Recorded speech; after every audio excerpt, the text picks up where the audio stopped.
Assalamualaikum warahmatullahi wabarakatuh. Berjumpa kembali dengan kami tim praktikum simulasi proses. Kali ini saya akan menjelaskan tentang peralatan continuous stir tank reaktor. Yang pertama sebelum saya jelaskan komponen peralatannya, tujuan dari praktikum ini adalah untuk menentukan konstanta laju reaksi pada continuous stir tank reaktor pada berbagai suhu. Sedangkan tujuan yang kedua adalah untuk menentukan energi aktivasi reaksi. Kemudian setelah ini akan kami jelaskan komponen peralatan apa saja yang ada di unit continuous stir tank reaktor.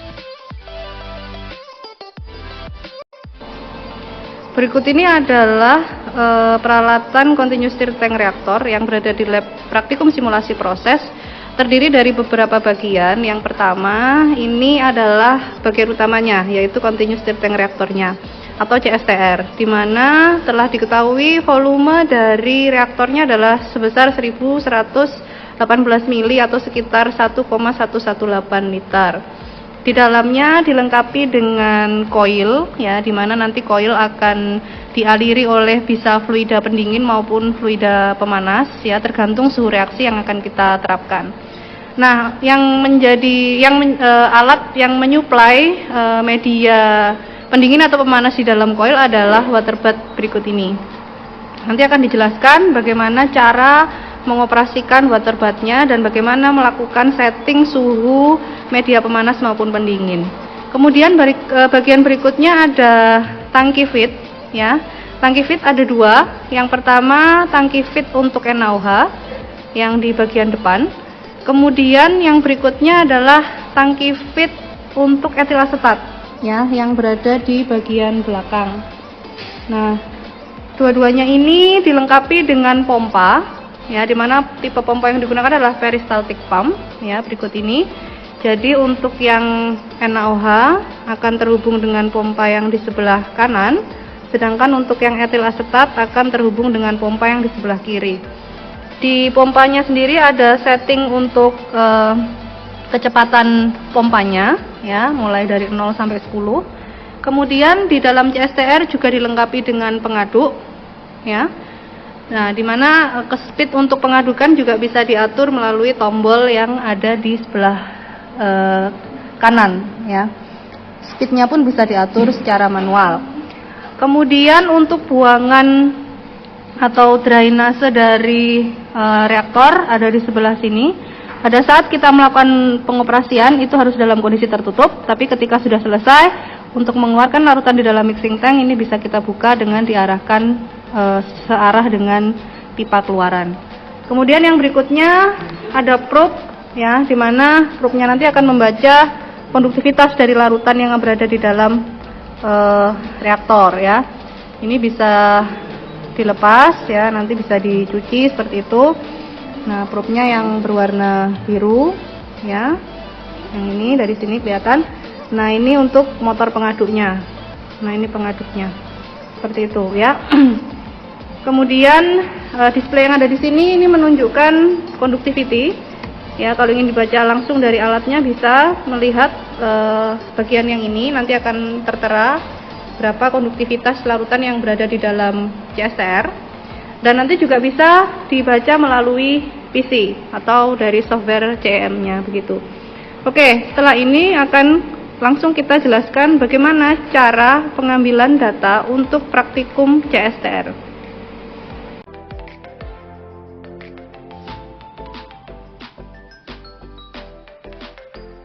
Untuk pengoperasiannya, tahap pertama adalah kalau di prosedur kan dituliskan Anda harus mengukur berapakah volume dari reaktor, ya. Nah, awalnya itu caranya penentuan volumenya dengan menutup tangki buangan, kemudian diisi full CSR-nya, kemudian nanti keluarannya ditampung berapakah volumenya. Nah, dari praktikum-praktikum yang sebelumnya sudah diketahui bahwa volume reaktornya adalah 1118 mili. Kemudian tahap berikutnya adalah pastikan semua peralatan, ya, sudah terhubung dengan power supply, ya, yaitu listrik, ya. Di sini ditandai dengan display pada bagian peralatan sudah menunjukkan angka tertentu. Yang di atas ini menunjukkan suhu, ya. Kemudian yang di bagian bawah ini adalah konduktivitas larutan. Kemudian juga ada alat lain yang harus kita on kan, ada CPU, kemudian ada data logger. Data logger ini harus terhubung dengan semua komponen yang ada di peralatan, mulai dari nomor 1 sampai nomor 4, di mana keempat-empatnya ini terhubung dengan pompa feed 1, pompa feed 2, kemudian terhubung dengan pengaduk, dan yang terakhir adalah terhubung dengan bacaan konduktivitas. Berikut ini adalah cara mengkondisikan water bath sesuai dengan suhu operasi yang kita inginkan. Yang pertama, pastikan di sini sudah tertera tulisan standby. Kemudian kita tekan power dan kita tunggu sampai displaynya menunjukkan angka. Nah, kemudian cara mengatur suhunya adalah sebagai berikut. Kita tekan tombol tune yang di sini sehingga display bagian bawah menunjukkan set point. Saya menginginkan misalkan suhunya 20 derajat Celcius. Berarti di sini kita setting 20. Kalau misalkan lebih dari 20 ini bisa diputar-putar seperti ini. Lalu kemudian untuk berpindah ke angka yang berikutnya kita tekan satu kali, kemudian kita atur. Nah, ketika sudah menunjukkan 20, lalu kita enter dengan menekan tombol ini. Nah, kemudian berikutnya kita tunggu sampai suhunya turun sesuai dengan set point yang diharapkan. Selain itu, kita juga harus memastikan ketersediaan air dalam water bath. Jadi ini levelnya tidak boleh kurang dari yang ditentukan. Nah, kemudian yang berikutnya adalah kita siapkan larutan ya. Nanti teman-teman menyiapkan larutan sebanyak masing-masing 5 liter, yaitu ada NaOH ya, dan juga ada etil asetat. Tahap berikutnya yaitu isikan larutan yang telah disiapkan, yaitu NaOH dan etil asetat, dimasukkan ke dalam tangki ya, tangki feed. Ini caranya dengan dibuka tutup atasnya, kemudian larutannya dimasukkan dan ditutup kembali seperti ini ya.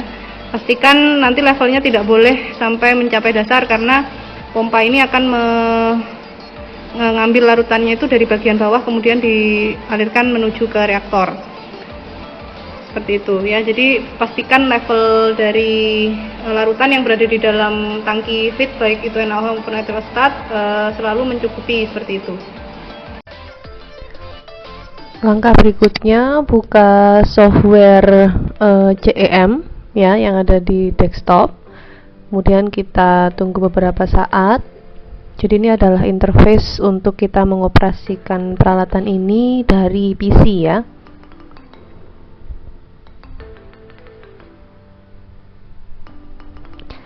Nah, nanti tampilannya akan seperti ini.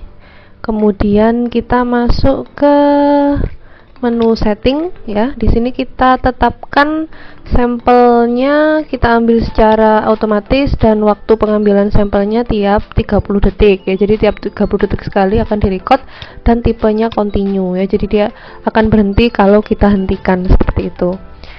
Kemudian kita menuju ke mimic diagram ya. Jadi jendela mimic diagram. Nah, di situ kita masukkan volume dari reaktor seperti yang sudah diketahui dalam satuan liter yang diminta ya, desimeter kubik, berarti 1,118 desimeter kubik. Kemudian suhunya dalam derajat Celcius yaitu 20 ya, sesuai variabel kita lakukan dulu yang pertama itu 20 derajat.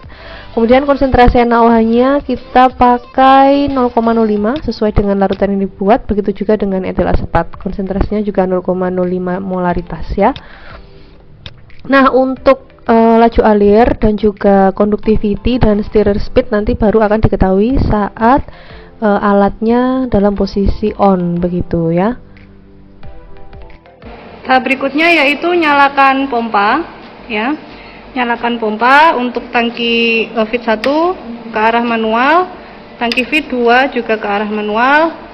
Kemudian pengaduk juga kita on kan, dengan speednya diarahkan pada nilai 7 ya.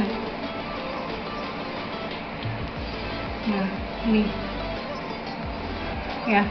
Kemudian nanti laju alir umpannya kita atur-atur ya dengan cara mengatur putaran yang ada di sini.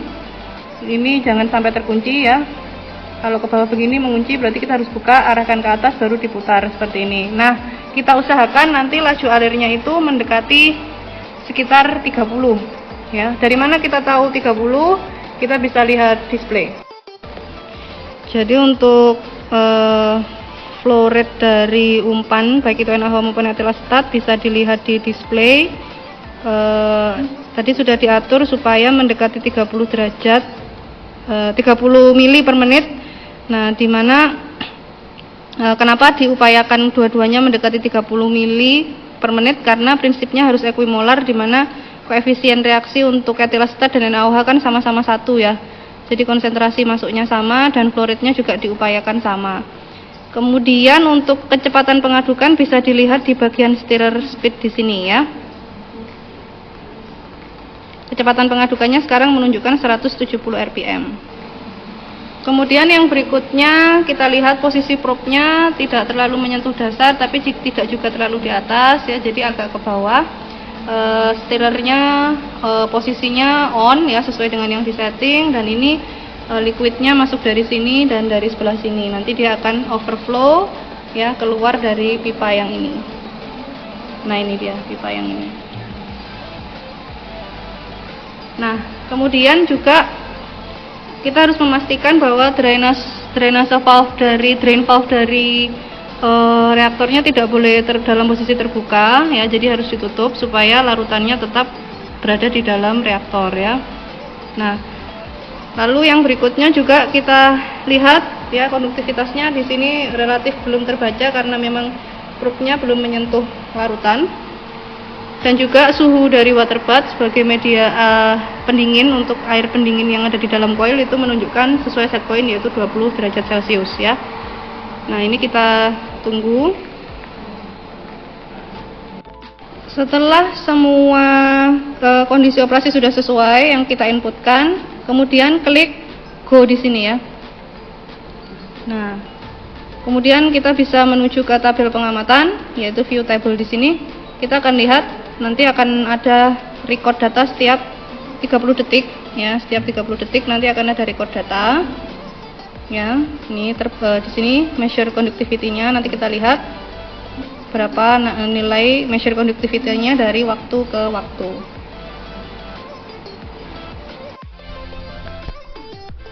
Baik, setelah kita tunggu beberapa saat ya, kita bisa melihat setiap 30 detik akan ada record data seperti itu. Jadi ketika awal ya, measure conductivity-nya masih 0 karena probe-nya belum menyentuh larutan begitu ya. Kemudian nanti perlahan akan mulai berubah ya, karena probe-nya mulai terendam begitu. Jadi mulai dari 0 sekarang di menit ke 8.30 akan naik ya. Nah, kemudian untuk teman-teman yang mau menyajikan dalam bentuk grafik ya, bisa ke grafik ya, kemudian memilih sumbu X-nya adalah time, kemudian sumbu Y-nya bisa current NaOH dan measure conductivity. Nah, di sini bisa kita lihat bahwa konsentrasi dari NaOH-nya makin lama akan makin turun seperti itu. Nah, di sini nanti kenapa di awal ini rendah kemudian tiba-tiba menjadi sangat tinggi, ini karena probe-nya belum menyentuh larutan ya. Kemudian kapan kita akan menghentikan pengambilan data, yaitu saat measure conductivity-nya makin lama akan mencapai kondisi konstan gitu ya. Nah, ini kita lihat masih kondisinya menurun. Nah, kemudian kapan kita mulai memanfaatkan data ini? Jadi tidak semua data yang kita dapat dari titik awal ini bisa kita gunakan ya, karena pada saat awal ini tentu kondisinya belum steady state. Kenapa?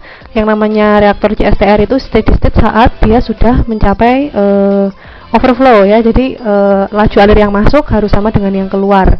Nah, selama dia belum mencapai kondisi steady state ya, datanya belum bisa kita pakai. Nah, ini ditandai dengan yang dari rendah tiba-tiba menjadi tinggi begitu. Nah, kemudian kita lihat di sini nilainya ya, tadi setelah kita tunggu beberapa saat ya, ternyata semakin lama measure conductivity-nya akan makin turun, kemudian dia akan mencapai satu nilai yang konstan ya, yaitu ada di sekitar 3,5 84 dia berulang beberapa kali begitu. Berarti ini sudah bisa dikatakan bahwa memang reaksinya akan menuju ke kondisi yang steady state ya, ditandai dengan measure conductivity-nya akan mencapai nilai tertentu begitu ya. Nah, setelah kita tunggu beberapa waktu kemudian, tadi menit ke-27 saya skip ya, langsung kita lihat di menit ke-38. Ternyata di sini ada nilai 3,84 kemudian 3,83 terus berulang sampai beberapa menit ya. Nah, ini setelah kita tunggu beberapa saat, ada sekitar hampir lebih dari 5 menit lah ya. Ini berada pada nilai yang sama. Nah, berarti ini sudah mencapai kondisi reaksinya sudah mencapai kondisi keseimbangan ya. Nah, berarti pada saat inilah kita boleh menghentikan proses pengambilan data begitu. Ya, nanti akan kita tunjukkan bagaimana cara menyimpan data ini apabila pengamatan kita sudah selesai. Nah, itu kita lihat ternyata menit ke-39:30 detik ya, dia tetap pada nilai di 3,83 ya, sudah lebih dari 5 menit ya, sekitar 6 menit pada nilai ini. Nah, berarti boleh kita simpulkan bahwa nilainya sudah mencapai kondisi equilibrium atau sudah mencapai kondisi keseimbangan seperti itu ya. Untuk menghentikan pengamatan kita bisa klik stop ya, kemudian kita save ya. Di save, di sini kita pilih tipe filenya adalah nanti maunya di Excel ya. Nah, jadi kita pilih sebentar, kita pilih directory dulu untuk menyimpan data ini ya. Kebetulan ini saya yang mengambil, jadi saya pakai folder saya sendiri. Di sini run pertama untuk suhu 20 derajat, nanti akan ada run berikutnya suhu 30 dan 40. Jadi saya beri judul run 20 derajat Celcius. Lalu tipe filenya kita pilih yang Excel ya. Kita pilih yang Excel 4.0 file.xls. Nah, lalu kita save. Nah, sudah, berarti ini data sudah tersimpan dan recordnya sudah berhenti karena tadi sudah di stop. Kemudian nanti kita akan bisa mengolah datanya begitu ya. Nah, jadi saya ingatkan lagi, tidak semua data bisa langsung digunakan. Mulai bisa digunakan saat kondisi CSTR-nya sudah mencapai kondisi steady state yang ditandai dengan overflow ya, jadi laju alir yang masuk sudah sama dengan yang keluar, dan pengamatan berhenti saat reaksi mencapai kondisi keseimbangan atau equilibrium yang ditandai dengan nilai measure conductivity-nya sudah konstan untuk beberapa waktu ya. Tadi saya memilih lebih dari 5 menit, nilainya sudah tetap sama tidak berubah. Nah, ini saya anggap sudah mencapai kondisi steady state seperti itu ya.